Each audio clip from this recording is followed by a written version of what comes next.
வணக்கம் மக்களே.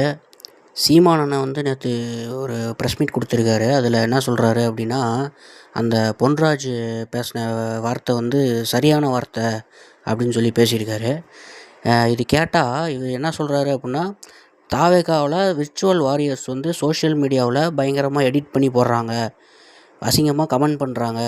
ஸோ இது வந்து பதில் கொடுக்கறது சரிதான் அப்படின்னு சொல்லிட்டு அவர் சொல்கிறாரு.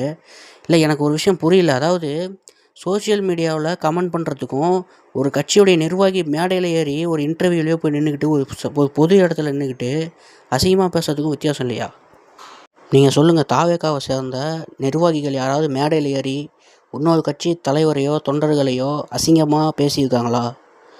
லயோலா மணியாவது யாராவது பேசியிருக்காங்களா? நீங்கள் சொல்லுங்கள்.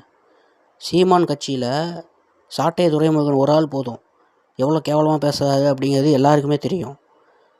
இது வந்து சின்ன பிள்ளைத்தனமாக இருக்குது. சோஷியல் மீடியாவில் கமெண்ட் பண்ணுறதும் ஒரு இன்டர்வியூவில் அசிங்கமாக பேசுறதும் ஒன்றா? எனக்கு புரியல, சொல்லுங்கள்.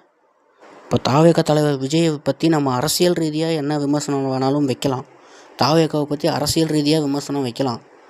ஆனால் இப்படி ஒரு அசிங்கமாக அவங்க குடும்பத்தை இழுத்து வச்சு அவங்க அந்த பெண்கள் குடும்பத்தை வந்து அசிங்கமாக பேசுறது, இதெல்லாம் வந்து எப்படி வந்து ஒரு ஆரோக்கியமான அரசியலாக இருக்கும்? நம்ம நாடு எதை நோக்கி பயணம் ஆகிட்டுருக்குது? இதெல்லாம் யார் இதெல்லாம் கேட்பாங்க? சீமானன்னா தயவுசெய்து ஒரு பொறுப்புள்ள தலைவராக பேசுங்க. விஜய் மேலே உள்ள வன்மத்தினால இந்த மாதிரிலாம் பேசாதீங்க. உங்களை நம்பி ஒரு கூட்டம் இருக்குது. அவங்கள நீங்கள் எந்த வழியில் நீங்கள் கொண்டு போகிறீங்க அந்த கூட்டத்தை? இப்படியெல்லாம் வந்து ஒரு தப்பான ஒரு வார்த்தையை ஒருத்தன் பேசிட்டான் அப்படின்னா அவனுக்கு சப்போர்ட் பண்ணுறதுக்கு எப்படி உங்களுக்குலாம் மனசு வருது? நீங்கள் ஒரு பக்கம் சாட்டை துரைமுருகன் ஒரு பக்கம் வீடியோ போடுறாரு. இதெல்லாம் மக்கள் பார்த்துக்கிட்டு இருக்காங்க. எது சரி எது தவறு அப்படின்னு அவங்களுக்கு தெரியும். தயவுசெய்து இந்த மாதிரி ஆட்களுக்கெல்லாம் சப்போர்ட் பண்ணாதீங்க. தயவுசெய்து நான் உங்களுக்கு ஓட்டு போட்டிருக்கேன் 2024.